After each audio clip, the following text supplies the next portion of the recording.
আসলে দেখানোর মতো পরিবেশ নেই। এখানে তার স্ত্রী কিন্তু এখানে পড়ে, তার মৃতদেহ এখানে পড়ে রয়েছে তাদের, এবং পাশেই তার যে রুম, সেই রুমে কিন্তু তার স্ত্রী এবং তার মেয়ে, ছেলে মেয়ে থাকতো।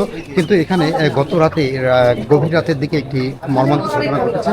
এখানে তার পরিবারের চারজনকেই রাতের গভীর রাতের এক সময় সে জানলা ভেঙে কিন্তু এখান থেকে তাদেরকে হত্যা করা হয়েছে।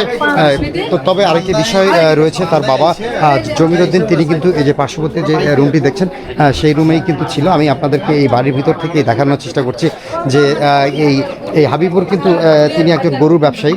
তিনি গরুর ব্যবসা করে। এর আগে তিনি হাট থেকে গরু কিনে নিয়ে এসে এইভাবে গরু লালন পালন করে, তারপরেই তিনি আবার বাজারে বিক্রি করে।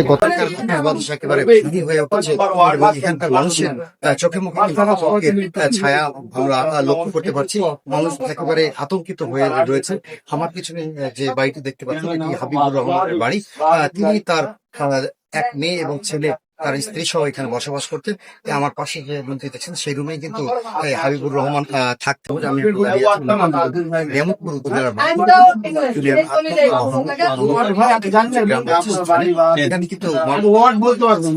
পরে তিনি গত সোমবারে অর্থাৎ গতকালকে তিনি এই পার্শ্ববর্তী এই যে হাট রয়েছে সেই হাটে অর্থাৎ ছাত্রার হাটেও তিনি গিয়েছিলেন। সেখানে তিনি গরু বিক্রি করেছেন। 2,80,000 টাকাতে কিন্তু ক্যাশ ছিল। তবে এখানে এই যে বস্তার নিচে যে দেখতে পাচ্ছেন, এখানে আসলে দেখানোর মতো পরিবেশ নেই। এখানে তার স্ত্রী কিন্তু এখানে পড়ে, তার মৃতদেহ এখানে পড়ে রয়েছে।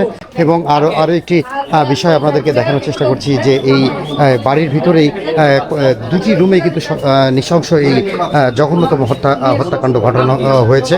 এখানে পার্শ্ববর্তী যে রুম রয়েছে সেই রুমেই কিন্তু তার দুটি সন্তান, সেই সন্তান দুটি লাশ পড়ে রয়েছে। আমি আপনাদেরকে একটু জানাতে চাচ্ছি, তবে এখানে একটা জিনিস যেটি সকলের সন্দেহ বাদন চোখে দেখছে, যে এখানে দেওয়ালে একটি লিপিবদ্ধ করে লিখে রাখা হয়েছে যে নমির বেঁচে গেল, দলিল চাই। এমন একটি বিষয় কিন্তু অস্পষ্ট আকারে হয়তো কোনো কিছু দিয়ে এই মাটির দেওয়ালে আশ্রয় দেওয়া হয়েছে। আমি আপনাদেরকে কাছ থেকে আরও দেখানোর চেষ্টা করছি। এই যে দেখেন, এইভাবে লিখে রেখেছে এবং কিন্তু পুরো বাড়ি কিন্তু এলোমেলো হয়ে আছে। তবে এই মূল ঘটনা কিন্তু এখনো পরিষ্কারভাবে জানা যায়নি। স্থানীয়রা বিভিন্নভাবে বিভিন্ন কথাবার্তা বলতেছে। তাদের আত্মীয় স্বজন এখানে রয়েছে, তারা আত্মীয় স্বজন বিভিন্ন ধরনের কথাবার্তা বলছে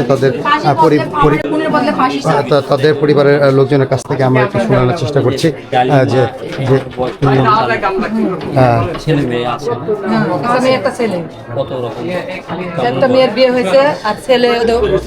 তবে আপনাদেরকে জানিয়ে রাখি, এই হাবিবুর রহমান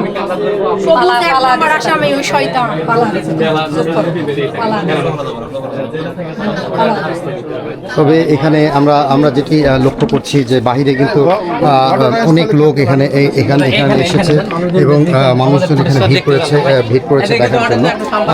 এখানে দেখতে পাচ্ছেন যে অসংখ্য লোক এখানে এই ঘটনায় আতঙ্কিত হয়ে রয়েছে। এখানকার আকাশ বাতাস কিন্তু ভারী হয়ে রয়েছে।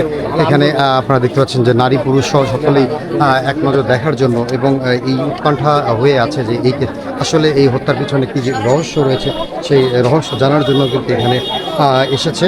এটি কিন্তু এই বিষয়টা কিন্তু ভোরবেলার দিকে জানা গিয়েছে। তবে এই হাবিবুর রহমান, আমি আপনাদেরকে বলে রেখেছি, তিনি গরুর ব্যবসা করে।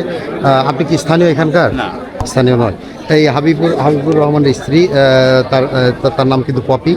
তিনি 30 বছরের। তার ছেলে বড়, সে ছেলের বয়স 10 বছর, পারভেজ, এবং তার মেয়ে ছাদিয়া খাতুন। এই কোমলমতি ছোট্ট শিশুটি, কোলের শিশু, তাকেও কিন্তু মাথায় আঘাত করা হয়েছে এবং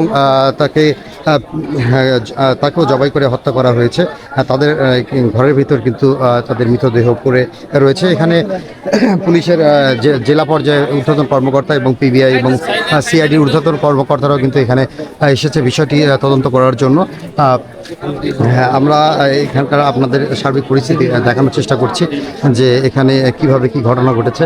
আপনারা কি স্থানীয়, এখানকার স্থানীয়? আচ্ছা, আপনারা কি জানতে পারছেন বলেন তো, কটার দিকে জানতে পারছেন? লাশ কাটাকাটি আচ্ছা কাটে ভেঙে পড়ে আছে এই বাড়িতে কে কে থাকে? ওরাই বাপ আর ওই সাওয়াল আর ওই ওর পরিবার পরিবারের এখানে আপনারা কটার দিকে জানতেন, ভোরে না সকাল? সকালবেলা বেলা হলে গা বেলা হলে কে জানতে হয়, পারছেন? হয়, হয়। আচ্ছা, ইনি এই হাবিবুর কি করতো? ভাই ওর কি করতো এই কাজ করে এই কৃষি করে কৃষি কাজ করতো, গরু ব্যবসা করতো নাকি? গরু কেনা বেচা করতো? হয়। গরু পেয়েছে কিনে এলে মানে পোষে বাড়িতে। গত দিনে গরু বিক্রি করছে মনে হয় নাকি? বিক্রি করেছে একটা আনে মনে হয় আর একটা বিক্রি করছে। আচ্ছা, যেমনটি আপনাদেরকে জানানোর চেষ্টা করছিলাম যে এখানকার যে রহস্য, সেই রহস্য কিন্তু এখনও উদ্ঘাটন হয়নি। এটি বাহাদুরপুর ইউনিয়নে বাহাদুরপুর গ্রামের একবারে একটি একক বাড়ি নয়, কিন্তু এটি কিন্তু পাড়ার ভিতর আশেপাশে অনেক বাড়ি রয়েছে। এরকম একটি ঘটনা ঘটেছে।